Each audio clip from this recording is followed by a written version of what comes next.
spacers. And now we're going to put our vector bar back in. This is an install that we never showed you guys before because it was super quick and easy. We did it kind of last minute before a trip, and we just never took it out and put it back in. But like I said, very, very simple.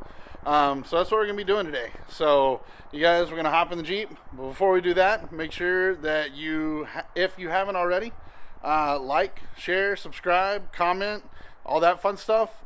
Come on, let's do this. All right, so now we're going to do the install.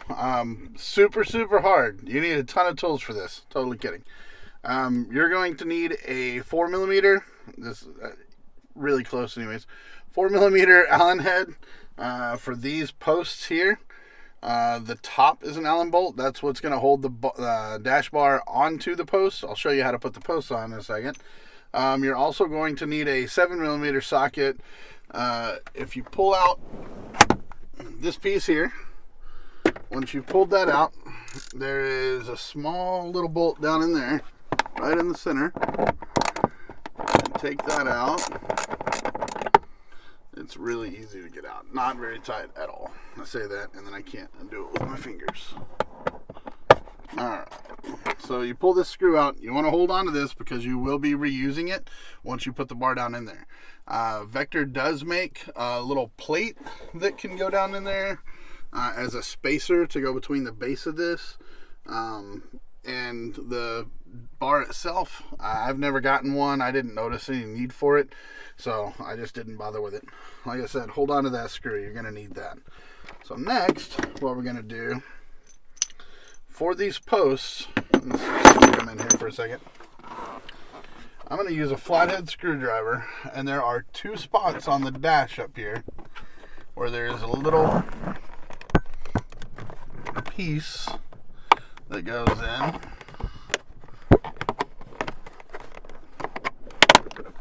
And it just pops out. And here is number 2.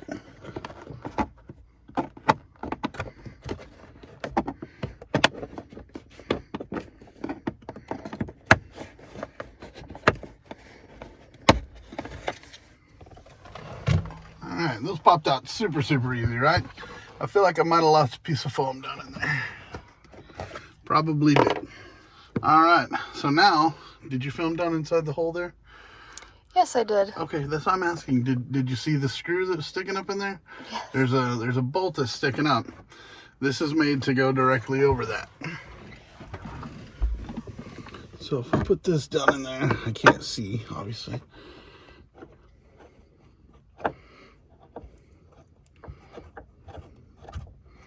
It just threads directly onto there.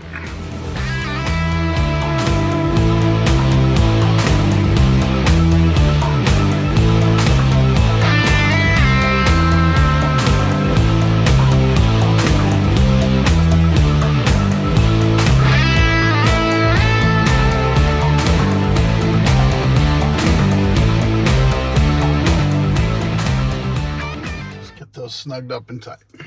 I'm gonna clear this stuff out of the center area up top. All right, now here's our bar. If you notice, we still have, before I put this on here, we still have our 67 Designs mounts on here. I never took these off.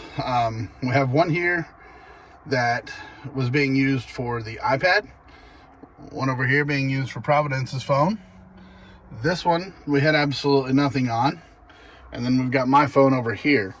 And they basically just go on. It's just a little 2-piece thing you can see here. And has little Allen bolts that go down in on both sides. And you just tighten those down. It's got a little rubber piece in the middle. It just holds it in place. Tighten it down. We've never had any issues with anything coming loose or rattling around or anything like that. And we actually, the iPad mount that I'm going to show you guys, I'll talk a little bit more about that in a minute, but it actually saved our iPad in the rollover, and that was actually pretty cool. The other couple things we have on here, these little clips. So these just clip directly on to the bar, and then it has a little channel here so that you can put like a USB cable. Here's a USB cable. You can put your charger cable through it and just holds your charger cable nice and neat instead of just being all over the place. These, zero idea where in the hell to find them. We have had so many people ask about these things. whenever we bought the bar, I bought it used from a guy, and he was like, hey, I'll give you all these 67 Designs mounts and stuff to go along with it for like $30. I was like, sure, I'll go for it. And these came with it. I have looked for these and I cannot find them. If anybody out there knows where these are, please let me know, because we could use more of them. So it just clips on. You can put it wherever you want, and it holds your wires out of the way. All right, so now we're just gonna bolt this down. Like I said, super tiny. It's just got a 4mm head on it. It's got a washer that comes with it. You just go right into the hole. See if I can get lined up here. You want to be careful and not drop it down in the dash, because if you do, there is no getting it back. It will be gone forever. I'm not going to tighten it down all the way because I still need to connect the other side. And I also need to get the screw put in the middle. And now I'm going to drop something on this side because I've been talking smack. Almost lost my Allen wrench. So it started. Looks like it. So the hole in the bar is kind of big. That allows for you to move it around a little bit. Make sure you get it where you want it. There's that. All right, I got this one started here. A little swivel. It may be too long. We'll see.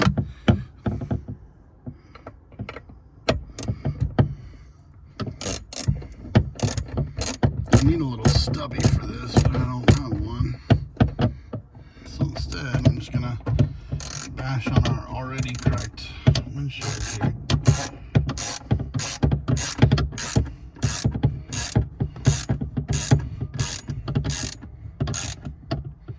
Just gonna tighten that down until it's tight. You can see it still moves just a little bit, but that's just because I haven't tightened down on our other ones yet. I'm just pushing it up towards the window.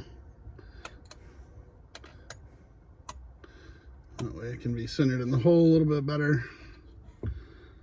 These are pretty small. They don't have to be super tight. There's that one. That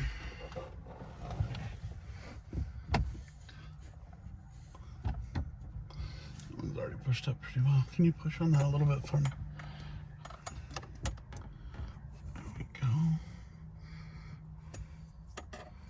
All right, and there we go. That's all tightened down. Now that is in place. Now, like I said, we have all of our 67 Designs stuff here.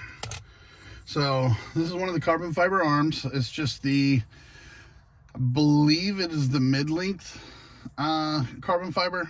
We will check before we put the video out, and if I'm wrong, I'm not wrong. So I'm never wrong, ask Providence. But anyways, so this arm, they just unscrew on the end here, and it will go over the ball. I'll turn that way you can adjust it from your side if we need to adjust it at any point. It just goes down over the ball, and then you tighten up here. So we want the iPad to sit down fairly low. I'm not going to make this super tight at this point, just because we do want to still be able to make adjustments to it. So we'll stay there. It's out this way. So now, 67 Designs makes a bunch of different mounts. One of which is just their phone mount. It's this one here. It's aluminum. Has a little piece of rubber in it to kind of hold the phone there. Never had my phone fall out of these. This is the iPad mount that they make, and it is a 3D printed iPad mount. You basically go on their website. We'll put a link down below. You tell them exactly what model you have, and they print out mount for your iPad. We have the 4th gen iPad mini, I believe it is. One of the things that I did, it does not come with this. You can see it's got a Velcro on here. It's just bare plastic, whatever it is that they print out of. The iPad wasn't super tight, and it flopped around just a little bit. I wanted to make it a lot more secure. Thankfully I did, but I took a little piece of Velcro. I took the loop end of the Velcro, the soft part of the Velcro, and I just glued it onto here. Just made sure it was adhered really well. And then the iPad fits in it very tightly. And like I said, with this mount, whenever we rolled the Jeep, the iPad stayed in it. It did not come out. I'm fairly certain it would have gone out the window and broken had it not been for this mount. So, I mean, obviously we lost the Jeep, but I'm glad we didn't also lose the iPad. So just unscrew that. It pops in there. And I like to keep the iPad tilted just a little bit towards me. That way I can use it for navigation. That's the primary reason why we have it at all. We never, ever watch movies while we're driving down the highway. That would be illegal. You can't do that. Okay, now so far as the mounts go, I keep my mount over here with the phone up kind of high. Just puts it up here near my grab handle. That way it's out of the way. I once had it to where it was run over here, but it kind of blocked the AC, and I'm always hot and I hated not having all the air blow on me. So I decided to move it. I may move it again, who knows. So once again, very simple. This just unscrews, clips onto the ball. And once it's on the ball, you just tighten it down. I may have to move this a little bit once I get my phone out here and see how it's gonna hit the grab handle over here. And I do like mine to stick out, not close to the grab handle like his was. So there we go. One of the things that I unfortunately did not have running whenever we took a slow tumble down the hill was the GoPro mount. Or the GoPro wasn't running, should I say. The GoPro mount was on there. It was all connected, but I'm not so good about hitting record and stop while we're out on the trail because I'm too busy paying attention to other things. So, but the GoPro mount's right here in the center. This is just the GoPro handlebar mount. I believe made for bicycles, but it just so happens that it works out great for us and fits on here perfectly. I say that, but I waited till last to do this one. Goes on the other way. Does it? Yeah. Oh.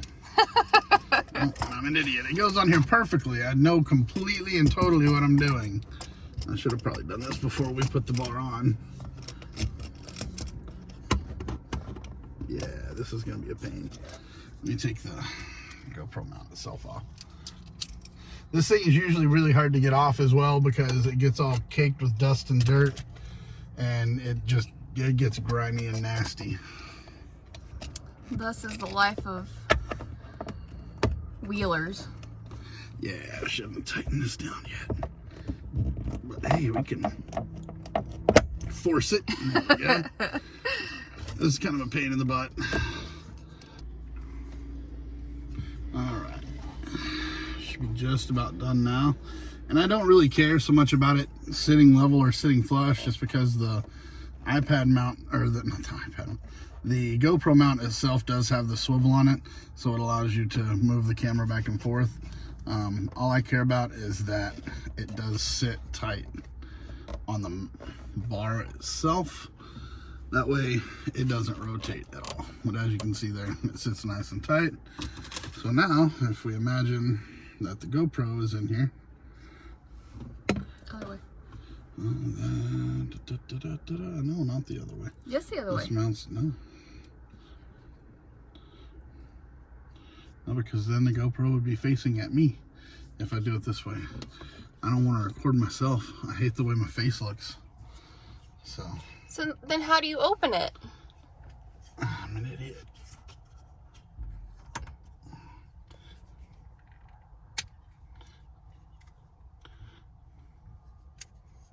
Because we always slide it out. I know, it goes in this way. No, other way.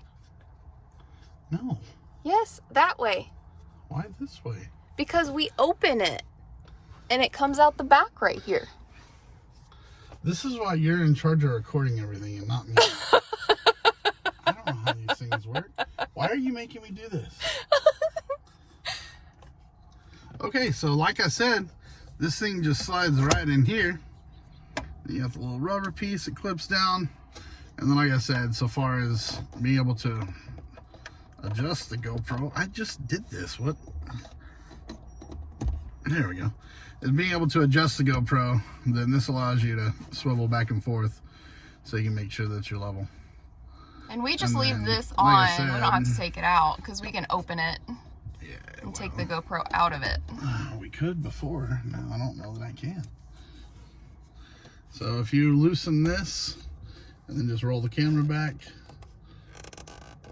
you can pop that open there, and then we have on the GoPro itself, we have the safety flap out, so that way we can plug it in whenever we're on the road, so that we're not having to pop the GoPro out multiple times. So that's another benefit of having that. the cover that's on the side of it, a little waterproof cover, but we never take ours anywhere that we're worried about getting it wet anyways. If we get water up to this point in the Jeep, I think we've got bigger problems. I think we've got other issues. Unlike our good friend and master overlander Chris Hodge, we don't have a snorkel. So yeah, we gotta make sure we stay out of that deep water. All right, well, it looks like we've got all of our mounts and stuff back on. So thank you guys very much for watching. We've got a lot of other stuff that we're doing. As you saw, the front of Mjölnir is bare. There's no grill on there. I got the headlights put in. There's no bumper on there. The back looks kind of the same way. Doesn't have the rear bumper on it at this point.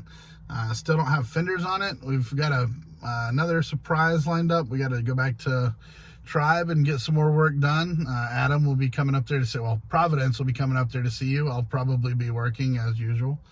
But yeah, thank you guys for watching. Like I said before, like, subscribe, share, comment, all that fun stuff. You guys have a good day. Bye.